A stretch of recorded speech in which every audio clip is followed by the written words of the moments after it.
hopefully, I think this is right before coffee, so I'll make this quick, and then we can get some coffee. I work with a company called ClassDojo. Our objective is to improve education access for the world. And at ClassDojo, we've been using HAProxy for quite some time. Let me see. Yeah. We have a pretty high volume of container traffic that gets routed through HAProxy. We do 9,000 plus container deploys in a day, 12 plus million entities, unique entities that we serve. And all of this is happening through approximately 5 to 6 HAProxy instances. We could actually go with less, but we go with 6 because we want to have 1 HAProxy instance per availability zone. We also do interesting things like push time configuration tests. I don't know if anybody else has done this. I'd be happy to hear more ideas around that. But just to keep our deployment safe and not break everything when we deploy a new version of the HAProxy configuration, we do testing just before a Git push. So what we're going to go through today is I want to talk about how we use HAProxy for autoscaling. We run our containers on Nomad, and we use Consul for service discovery. And I'll go through some of the tools that we use, and we'll see the results. And if time permits, then I'll talk about some enhancement use cases as well. So why support autoscaling, right? For example, for us, our traffic is quite seasonal. We're an education company, so we have a back-to-school season where there's a lot of teachers that are coming in, signing up. But also, during the day, there's also a little bit of a spike in traffic in the morning when the classes are starting up, in the evening when parents are checking the updates for the classes for the day, and so on. We also use spot instances to save money. I think somebody earlier today was talking about spot instances being, sorry, this is on AWS, by the way, 68% roughly cheaper. But then the problem is spot instances can go away within a 2-minute warning. So we want to make sure that we support autoscaling as well as dynamic server membership. Green Blue deploys, another great reason for supporting a more dynamic membership. So what do we actually want here? We want something that understands when we are provisioning new servers, right? So a new server comes up, we want some mechanism that understands, hey, a new server is about to join, please prepare HAProxy for connections both back to the server as well as external connections to our load balancer. Just a point, we run AWS load balancer in front, and then that goes into HAProxy. We offload SSL to AWS just because it's easier configuration-wise. So we want something that is able to handle that situation, but also what happens when an instance is going away. So we were looking for a tool that was going to let us do both of these things with ease. So let's walk through some of the tools that we use and some of the tools that we have considered so far. So Consul is a product by HAProxy. It lets you do service discovery automation. One really interesting point to note here is that it lets you have a metadata dictionary. So it's not only here's the address of the service, here's the port of the service, but can we extend it to including other metadata tags? So we'll see that in action in a little bit. It works really well with HashiCorp Nomad. So instead of Kubernetes, we use Nomad for running and actually orchestrating our containers. As I said, we do something like 9,000 plus deploys of new containers within a day. So it's really important for us to have a solid mechanism that whenever a new container is getting deployed or configuration is changing, we propagate that up to HAProxy quickly and don't drop any traffic. So one of the things that obviously we just heard about is the HAProxy data plane API. Now, keep in mind, the techniques that I'm going to discuss, we've been doing this about 4 to 5 years now. So the data plane API is comparatively new. And while I was doing research for this presentation, I was really excited to read more into it. So I've actually linked some resources here if you guys are interested. But we'll build upon this concept. Basically, what we want to get is the name and address of a new service container that is coming up. That's the core of our problem. How do we keep that dynamic membership running? So this is one way of doing it. I hope I got the examples right. And you can see a server that's so on the bottom side. You can see the server gets created that has the IP address and the port. All of this can be automated using the data plane API.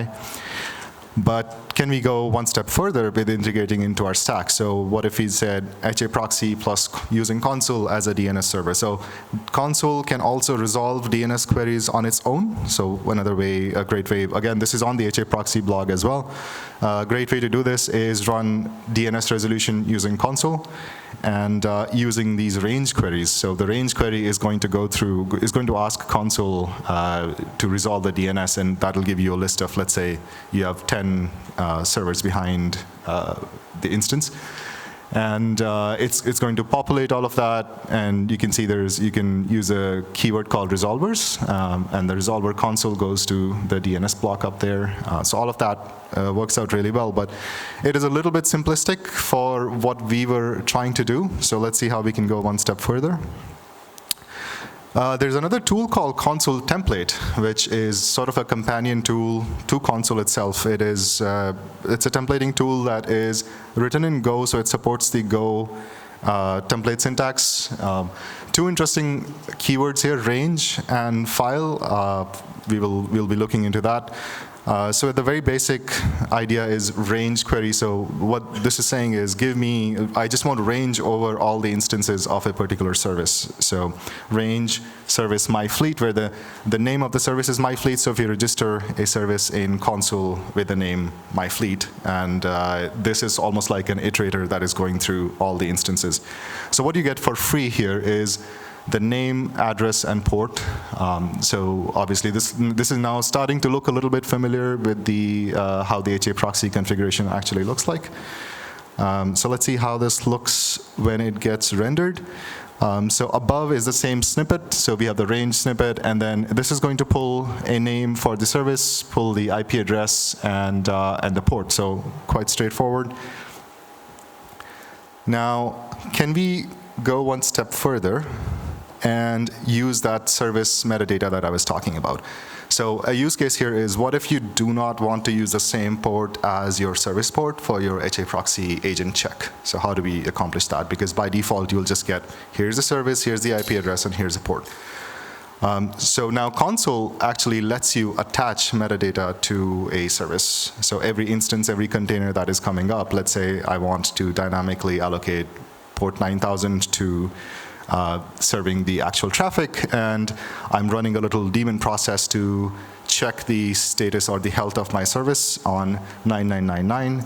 Now I can actually pull that out. I can differentiate that. So this is a really powerful concept now, because within the same server declaration line, I can split up and I can pull in more dynamic pieces of information. So let's see how do we actually connect everything and make it more dynamic. We'll go through a list of the tools that we'll use. Consul, Consul Template, HAProxy, and Nomad is optional in this case. Of course, you can run your actual container workload on Kubernetes or bare metal or anything else that you guys are running, as long as you have a way to send your service discovery into Consul, and then we can pull. From that point onwards, we'll take all the information and then pull that into HAProxy. So this is a simple way of running Consul if you guys want to get started. So Consul agent dev. Of course, it says dev, so do not run this exact command in production. One piece of suggestion is, if you're running this in production, make sure you're running 2n+1 cluster sizing, because Consul has a quorum model, and you want to make sure that failures are or failovers are handled gracefully. And then to run the Consul CLI, it's you provide it with the HTTP address of your Consul server cluster. Quite straightforward. But so with the dev, you can run this on your laptop and try out this example. The next one is the Consul template that I just talked about. It's available as a binary. It's on GitHub, or you could just use Docker. We use Docker to template out for our use case. And of course, your standard HAProxy configuration works. The good thing about this approach is it doesn't really care about which version of HAProxy you're running. So of course, I'm really excited to see the progress in the data plane API, but as we get there, this is more agnostic towards which version you're actually running. So we'll see how we integrate this together. As I said, Nomad is optional, very similar way to run Nomad production servers, similar to Consul. So let's wire things together. So this is how we trigger a change in the configuration. So Consul template is the binary that's running. We provided the Consul address. And if you look at the second line, the template line, so the left part of that is the haproxy.ctmpl. Of course, the file name can be anything, but that is the input template file. And after that is the file name that I want when Consul template has rendered, has templated that out. And the interesting bit here is the third part, which is you can run a command. So every time Consul template detects a change, you can run a custom command. So in our case, this is sending a signal to HAProxy to do a graceful reload. So all of that gets built in. And there's a -- once, which just says run this templating once, which I'll come back to why that is interesting to know. Another really useful thing to know here is the wait syntax. So let's imagine a scenario when there's a new deployment that's happening, and you are bringing in a lot of containers, but you don't want to send a signal to reload HAProxy every time a new container comes up. That would be disastrous for your traffic. So what this is saying is wait between 20 to 45 seconds to collect all the changes, and then send a HAProxy reload command. And of course, you can customize this to however you want, but make sure this is set in a way so that, because in our case, we have AWS load balancer on the other side, and AWS load balancer will also get angry if you're just flip-flopping anything behind that. So you can make this very graceful, but you just have to play with these numbers. It's important to note. So let's see what the results are with this. Now we have a mechanism to fill that gap where provisioning new servers and servers that are going away. We can detect all of that, keep it very dynamic. This is a graph of what we've seen day to day. We do, as I said earlier, 9,000 plus deploys, and then the blue line here is the HAProxy reloads. So as I was mentioning, the 20 to 45 second quiescence period collects all the changes, and then that reduces that number of deploys are represented by, let's say, I think 1.5K reloads in HAProxy, and this is over 6 instances. So now that we have a mechanism to dynamically generate this configuration, what are the use cases that we support or we have figured out? So this might be useful to a lot of other people as well. So one interesting thing that we wanted to do was load sharing by country. There was a few times where either we were having a DDoS attack, or we were actually under so much traffic that we wanted to cool off our traffic a little bit, let our database servers breathe. An interesting way we are doing this is using Consul template again, but this time we're using the key command. So Consul also has a key value store, so we thought why not link that together, and Consul template will render that for us. So this key, you can go to the Consul UI and you can set a list of country codes like that. So eventually it gets rendered. The example is on the bottom. So if the country code matches, again, this is the header, CloudFront header is set by AWS, but you could use geo mapping or anything like that as well. And that's it. I mean, so you go to the Consul UI, you set a country code, and within 20 to 45 seconds, you stopped traffic to that country. So it's a really good, really dynamic way of shaping your traffic. Another interesting bit that was brought a couple presentations ago is cloud zone-aware traffic routing. So we want, if you're sending traffic to US East 1A, 1B, 1C, so on, we hope that we can keep the traffic flowing in the same lanes to save costs. So what we do here is we declare AWS_AZ as an environment variable to the HAProxy instance as it is starting up. So HAProxy now knows that I'm in 1A, for example. And the range part is the same. We saw that earlier, but now we have, this is part of the Go templating language a little bit. So we're setting a scratch weight of 10. And Service metadata is useful again, so now the service is also advertising, I'm in, let's say, 1B, so, or 1A, so we're saying, is that equal? And if it is, then add 90 to it. So then the weight becomes 100, otherwise remain at 10. So what that ends up saying is, for the HAProxy that is in 1A, if it finds a container that it's going to serve that is also in 1A, the result weight will be 100, otherwise the weight will be 10. So that way, in case the containers in your same zone are overwhelmed, then you can fall back to the regular, you do cross-AZ traffic, but at least you're serving traffic. We also use this to handle dynamic min-con, max-con, just because it's just easy for us to go to one place in Consul UI, just make that change. 20 seconds later, we have everything updated instead of doing a full deploy. You have to be a little careful. Don't want people to set some crazy values here, but usually people who are operating these, they at least understand the networking stack. So again, this is the key or default is a safety way. So even if the key goes away, then the default value is 1. And this key or default part is, again, part of the Consul template syntax. So what we're basically doing is we're merging service discovery with a generic key value and templating that into making our HAProxy pretty dynamic. Another example is handling tarpets. You can set the time, you can set IP addresses. I've not shown that example here, but you can even upload a list of IP addresses, anything else you want to block, so we can do safety here. All right, so last section here, let's talk about some bonus. Nobody likes messy configuration files, so we thought, can we extend this to improve how we do our configuration? At some point, we were approaching 3,000 plus lines of HAProxy config, and your eyes start glazing over. Introducing new engineers to your stack becomes difficult, so we've all been there.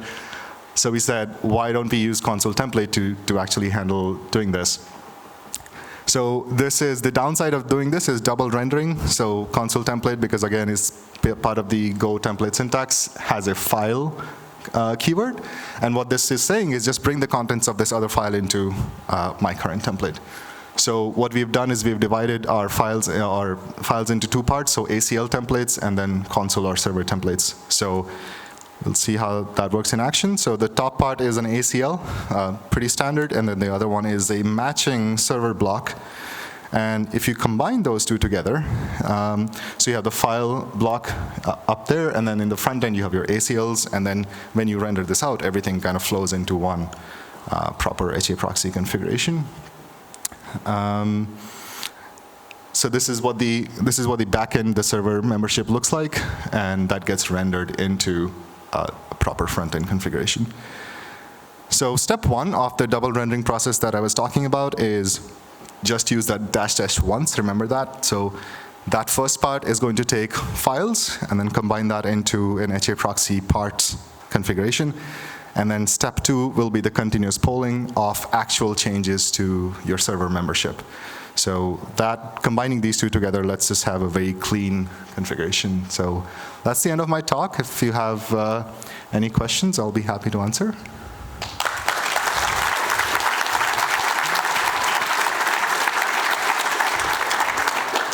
Wonderful job, Urjit. So we do have a minute or so for questions. If you have one in the audience, please just raise your hand and we'll come around. While we're waiting for a microphone here, how the health check shown in the generated with template compares to Consul built-in health checks and the DNS interface, since the DNS interface of Consul returns only healthy nodes by default.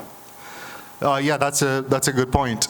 We actually had some custom code in there also because as we tell our service to stop, we give it a pre-warning. So we say you have 20 seconds to stop handling any connections that are pending.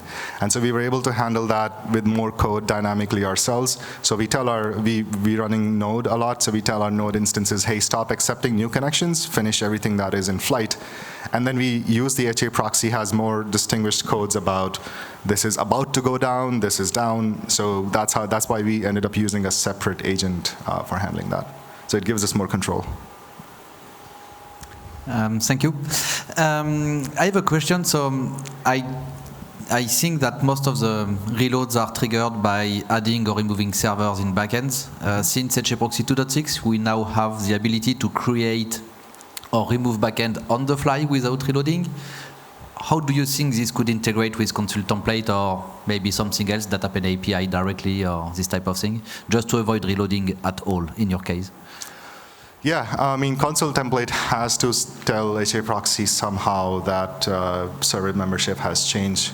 So far, the one way that we've been using is reloading. But if there's an in-process way, if we can send a signal or an API call, maybe the data plane API has just a call which says, here's the rendered file on disk, just reread it, and then HAProxy can handle it cleanly internally, then we don't have to send a kill signal to HAProxy. That would be a great way. That's all the time that we have for questions. Urjit, thank you so much.